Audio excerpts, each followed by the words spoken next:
Bueno, si esta vamos a mostrar cómo configurar PIN, patrón, contraseña Samsung Galaxy A36.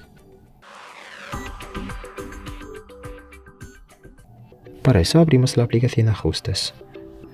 Luego en Ajustes seleccionamos la pestaña, en este caso, Seguridad y privacidad, esta opción aquí. Luego pulsamos pantalla bloqueo. Y aquí seleccionamos PIN, contraseña o patrón. Vamos a ponerle un patrón, por ejemplo. Entonces, leemos este aviso en rojo. Es súper importante recordar nuestro patrón. Y lo dibujamos más abajo. Pulsamos continuar y lo dibujamos otra vez para confirmarlo. Luego configuramos las notificaciones de pantalla de bloqueo. Lo puedes hacer aquí. Y pulsamos más abajo hecho. Y ya está. Ahora si quieres desbloquear el dispositivo hay que conocer el patrón y dibujarlo aquí en la pantalla.